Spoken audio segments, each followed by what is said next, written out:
नमस्ते एवरीवन। अगर आप कैट 2025 की प्रिपरेशन कर रहे हो और VARC यानी कि verbal ability and reading comprehension आपका वीकेस्ट एरिया है तो ये वीडियो आपके लिए बहुत हेल्पफुल होने वाली है, क्योंकि आज मैं आपके साथ अपनी स्ट्रैटेजी शेयर करूंगी कि कैसे मैंने 4 महीनों में कॉलेज के एग्जाम के साथ साथ बिना किसी कोचिंग क्लास को ज्वाइन किए, 1 रुपए भी किसी मटेरियल पे खर्च किए बिना कैट अटेम्प्ट किया और 99.28 परसेंटाइल स्कोर किए।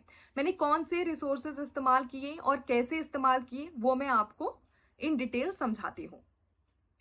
मेरी स्कूलिंग मुगलसराय के अंदर में गवर्नमेंट स्कूल से हुई है, तो मुझे पता था कि VARC मेरे लिए एक्चुअल प्रॉब्लम बनने वाला है। जब मैंने पहला मॉक दिया तो मेरे 7 नंबर आए थे, यानी कि कुछ 20-25 परसेंटाइल के लगभग, और फाइनल एग्जाम में मेरे VARC में 90+ परसेंटाइल था। तो मैंने ये जर्नी कैसे कवर करी, सबसे पहले मैं आपको VARC का सिलेबस समझा दूं ताकि आप बेटर अंडरस्टैंड कर सको।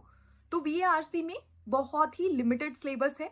70% ऑफ द सिलेबस जो है वो है रीडिंग कॉम्प्रिहेंशन, बाकी 10% है पैरा जंबल्स, 10% है पैरा समरी, और बाकी के 10% में बाकी टॉपिक्स आते हैं जैसे कि one word substitution, odd one out और बाकी के मिसलेनियस टॉपिक्स। अगर आप रीडिंग कॉम्प्रिहेंशन अच्छे से कवर कर लेते हो तो बाकी टॉपिक्स जैसे कि पैरा जंबल और पैरा समरी खुद ब खुद कवर हो जाती है, क्योंकि रीडिंग कॉम्प्रिहेंशन में आपको एक पूरा पैसेज कॉम्प्रिहेंड करना सीखना है। पैरा जंबल्स के अंदर में आपको 3-4 सेंटेंसेस दिए होते हैं और आपसे पूछा जाता है कि किस ऑर्डर में इन सेंटेंसेस को रखा जाए तो एक प्रॉपर पैसेज आपके लिए बन जाएगा। अगर आप एक रीडिंग कॉम्प्रिहेंशन को अंडरस्टैंड कर पा रहे हो तो आप इन पैरा जंबल्स को डेफिनेटली सॉल्व कर पाओगे। पैरा समरी के अंदर में एक पैराग्राफ का मेजर टेक अवे या फिर समरी पूछी जाती है जो कि आप रीडिंग कॉम्प्रिहेंशन से समझ सकते हो। तो मैंने बेसिकली रीडिंग कॉम्प्रिहेंशन पे ही फोकस किया था केवल। अब मैंने कैसे कवर किया था, तो मैंने उसके लिए शाली मैम की ये प्लेलिस्ट को फॉलो किया था। इस प्लेलिस्ट में 15 से भी कम वीडियोस हैं, तो काफी लोगों को डाउट होता है कि क्या ये अच्छी प्लेलिस्ट है। तो आपको ध्यान में रखना है कि जरूरी नहीं है कि एक बहुत बड़ी प्लेलिस्ट ही अच्छी हो। ये one of the best VARC का रिसोर्स है जो कि आपको कहीं भी मिलेगा।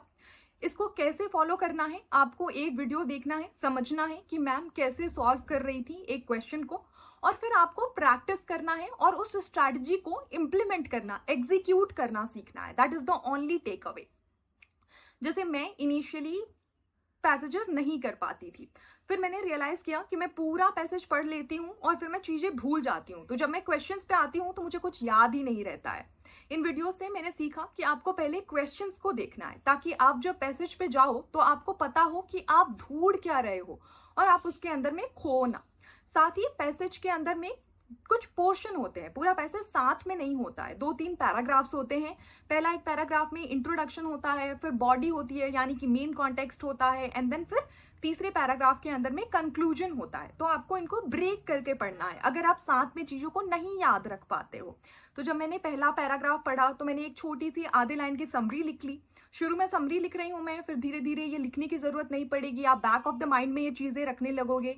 ये चीज आपको प्रैक्टिस के साथ आएगी।